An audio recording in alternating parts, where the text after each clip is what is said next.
Konosuba Volume 15. Epilogue. Hey! Kazuma! Kazuma! Wake up! Wake up already! I woke up with a start. Perhaps it's because I fell asleep not too long ago, but I came to my senses very easily. Darkness was violently shaking me while screaming my name. I closed my eyes once more, wrapped my arms around Darkness, and pulled her onto the bed with me. I can't eat another bite. Hey! You're awake, aren't you? Wait. I just wanted to play a little prank on Darkness, but feeling her slowly go limp in my arms brought a sudden halt to my thought processes. What are you doing? I just asked you to wake Kazuma up. Seriously, the moment I take my eyes off you, you're back to seducing him.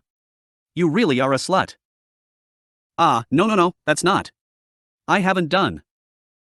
Seems like Megumin is in the room too, so I opened my eyes.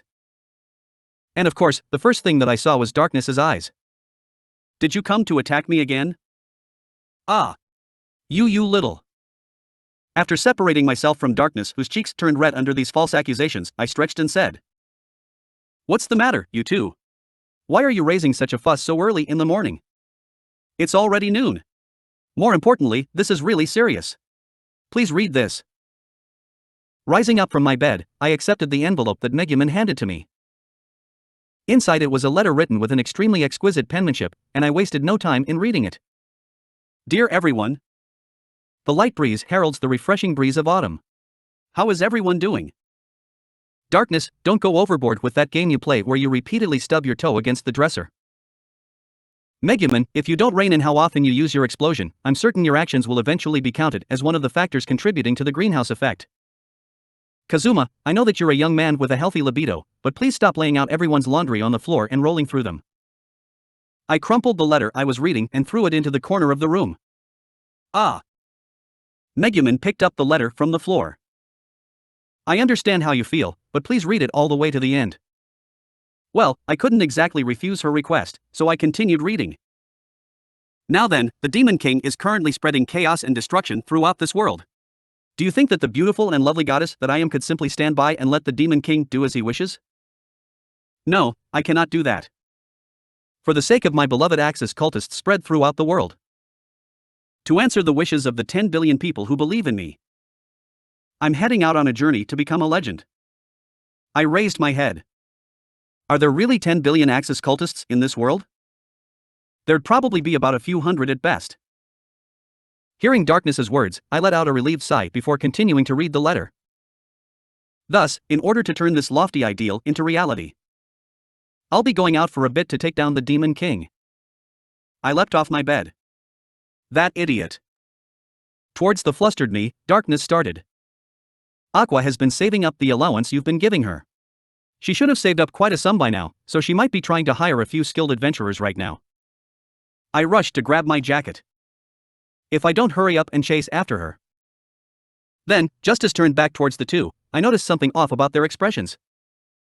I gave them a questioning look, and Megumin pointed towards a corner of the letter. I'd probably miss it if I wasn't paying attention, but right where her finger was pointing were a few words that seemed to be crossed out. She probably wrote this but cancelled it out because it sounded stupid or something. I leaned in for a closer look. P.S. Please come after me. Wasn't it supposed to be please don't come after me? That idiot. Short story 1, Noble Style.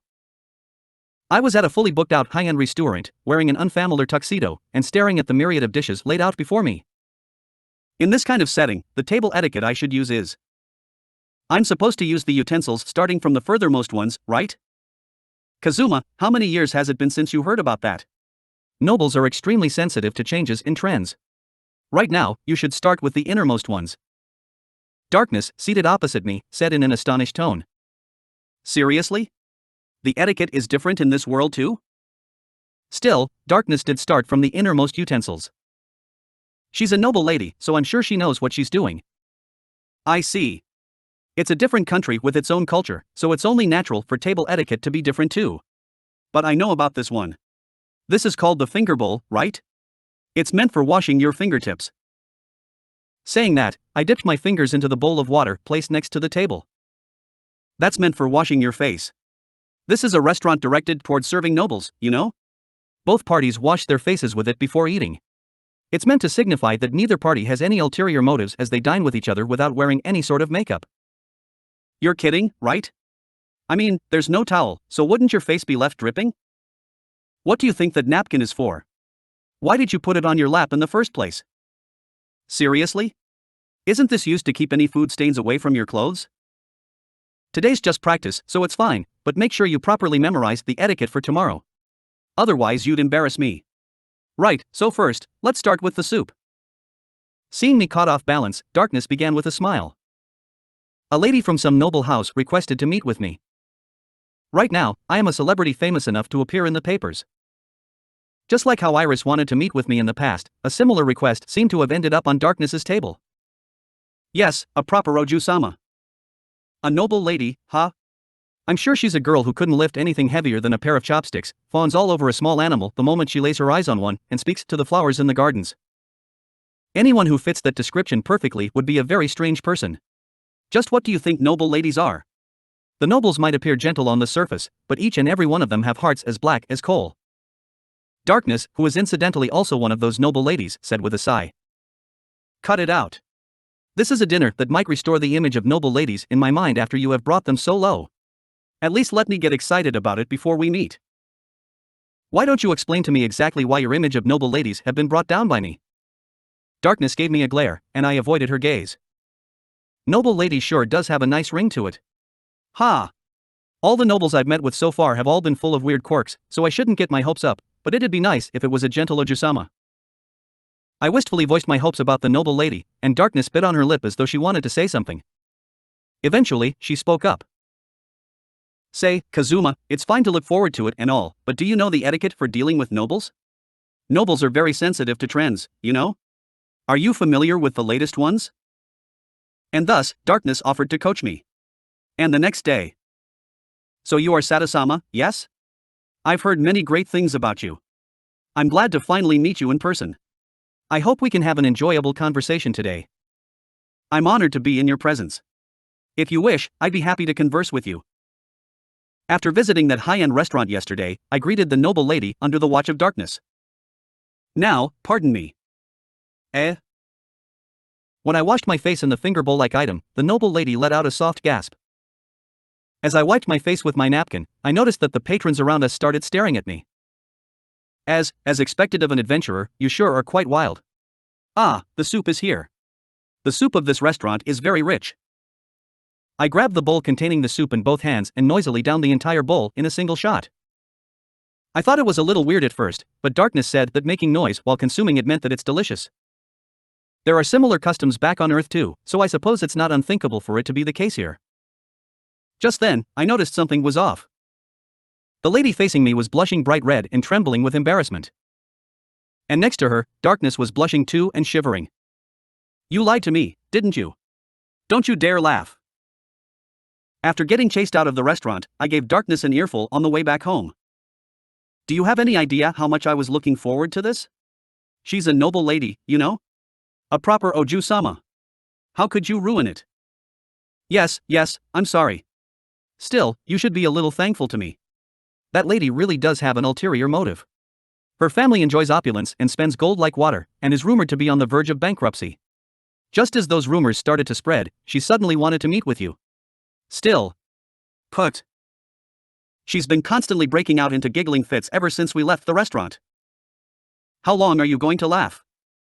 I know that girl was only getting close to me because of my fortune, but you still shouldn't have toyed with me like that. I even missed out on eating that restaurant's dishes. But. Sorry, but her family does have quite a bit of pull. I couldn't refuse her request without a good reason.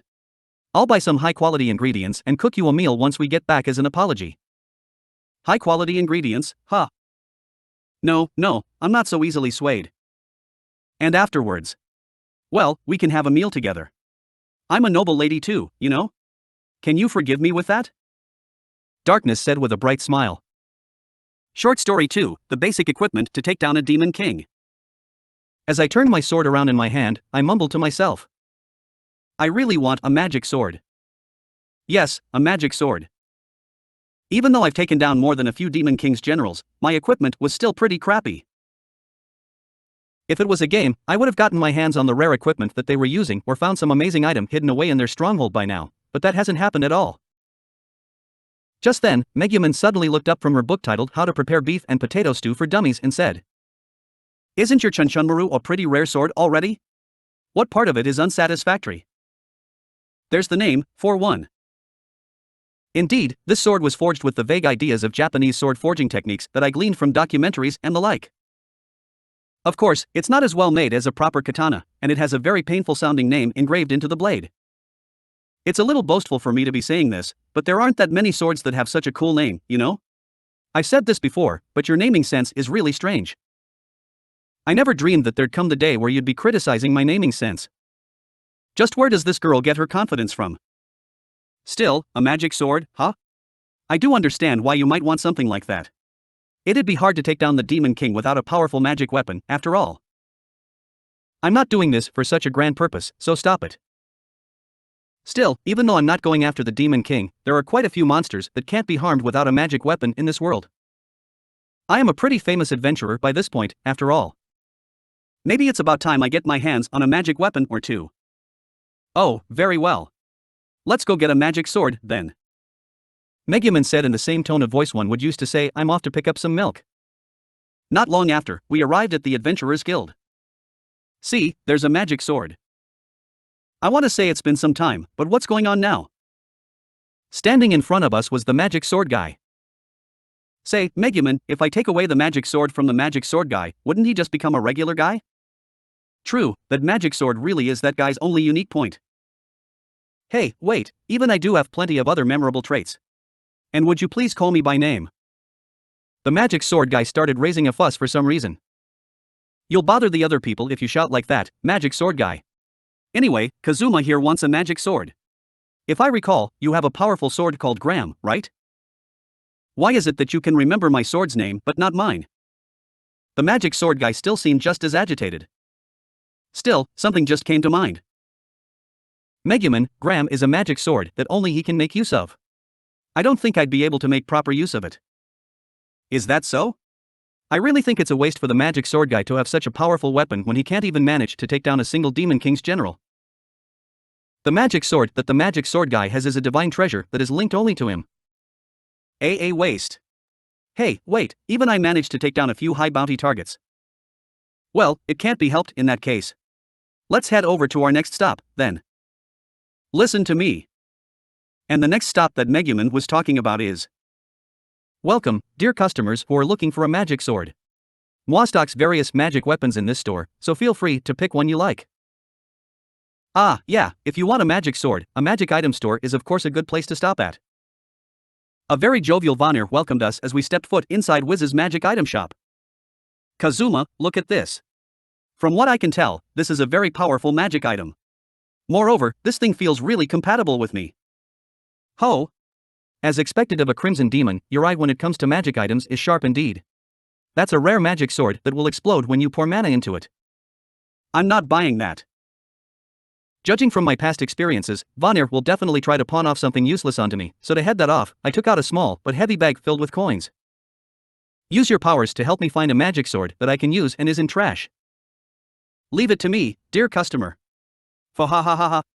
Behold, my powers of foresight. After receiving the bag, Vanir's eyes started glowing. Brat, magic swords tend to choose their own wielders. Don't say anything more. You're just going to say that there isn't a magic sword that I can use, right? Great, this again. The limitations of me having the weakest job rears its head yet again. But Vanir shook his head and handed a small knife case from the shelves over to me. Isn't this a cooking knife? Inside the case is a fish filleting knife. This is the magic item, Fish Slayer. It's as enchanted to be more damaging against aquatic creatures. Moi heartily recommends this item. You bastard, are you telling to pick a fight with a strong enemy armed with a cooking knife? I'm not going into battle with a cooking knife. But it looks quite cool, so I'll buy it anyway.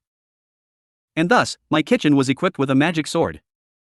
Short story 3, a heartfelt gift. Kazuma, we've known each other for quite some time, haven't we? Aqua, playing with Konosuba in the yard, happily said to me as she approached me. So, who do you need to apologize to this time? Wait a minute, why do you immediately think I've done something wrong? Isn't that obvious? The only reasons why you would call me by my name like this is because you got into some kind of trouble, are completely bored, or want some more pocket money from me. TSK, I don't like this, but I can't find a way to retort. But just listen to me this time. You'll definitely be overjoyed to the point where you'll willingly give me more pocket money. Didn't I already give you some yesterday? It's already all gone. I don't get it. My purse was full yesterday morning, but it's now completely empty after I spent a night out drinking. I turned towards Konosuba and started dangling a cattail in front of her. It's over here. Over here. What you swiped at just now was just an afterimage. Oh, to think you saw through my feint. You're quite something indeed. Kazuma, please listen to me. I'm begging you. The guy at the store was selling something really amazing today. I could tell at a glance. You'll definitely be happy with it too. Aqua wouldn't stop whining after that, so I had no choice but to go give it a look. Just what kind of amazing item is it? I've come across plenty of amazing stuff since I've come to this place, so I'm pretty much used to such things by this point. Fufu, seems like you've slowly gotten to know the world of art. Why don't you stop becoming a useless adventurer and start working towards becoming an art connoisseur from now on? Just who exactly are you calling useless? Just as I got into a quarrel with Aqua, I noticed something strange about the town. Everyone walking down the street seemed to be in a cheery mood, and cheerful music could be heard throughout the town. Is there some sort of special occasion today? This is why NEETs are hopeless. There's a holiday today. Everyone in town is throwing a festival, that's why it's so rowdy. See, look at how cheerful everyone is. So there are holidays in this world too? So, what holiday is it? I think it is the birthday of the princess of this country. Ah. Hey, isn't that Iris? This is bad, I haven't prepared a birthday gift for her. I immediately started to panic, but Aqua merely said. What are you saying? Just where do you think we are heading to right now, Kazuma? The place we are heading to right now. That shop that sells that really amazing item. Aqua, you aren't totally useless after all. Hey, hold on, haven't I been really useful as of late? The place Aqua let me to is. What exactly is this? It's just as you see, Kazuma. This is a store that sells rocks. These rocks have been gathered from the four corners of the world by the storekeeper. No matter how you looked at it, this is definitely a fraud. Did you get conned again? These rocks all look like they were picked up from the local riverbed. It's only expected for someone with no eye for art like you to say such things, but you're just asking to get chewed out if you continue. Say, storekeep, why don't you show this man just how amazing this rock is? The man who was manning the store glanced at me and picked up a pebble. This is why amateurs are. Take a good look at this rock from this angle. When I did as he asked, the pebble seemed somewhat familiar somehow. Winter Shogun? Hey, isn't this the Winter Shogun? Yes, indeed. Isn't it amazing? To think that a naturally weathered stone could form such an image. Seriously? You're saying that this rock was found in such a shape? No, wait, it's amazing and all, but what use could I have for such an item? In the first place, I'm here to pick up a present for Iris. What are you saying? A girl brimming with curiosity like her would be sure to be amazed with such a gift. She would have gotten tired of receiving precious jewels and ornate treasures by now. Well, it does make a certain amount of sense, and I get the feeling that Iris would be very happy to have such a gift. Excuse me, I'd like to buy this pebble. Sure thing. That'd be 8,000 Eris. It's just a rock, how could you sell it for that much? Those words were on the tip of my tongue, but I kept them in my heart as I reached for my wallet. Hey, wait a minute, I wanted that pebble. Just then, Aqua interrupted. Aren't you broke? Besides, rather than something expensive, Iris would probably be happier with some oddity or a handcrafted piece of art. Even if it's cheap, as long as it comes from the heart, she'd surely be happy with it, so. I was the one who saw it first. Please, Kazuma, I can let you have the Winter Shogun, but please at least buy this piece for me. That'd be 20,000 Eris. Are you kidding me? Please, I really like this piece. I'll take good care of it.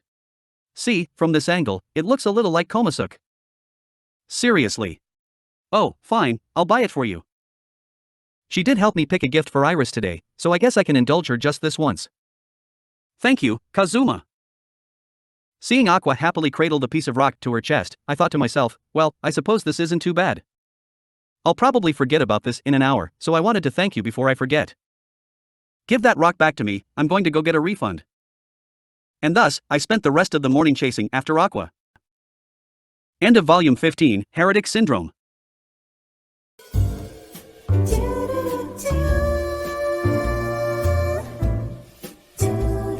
Do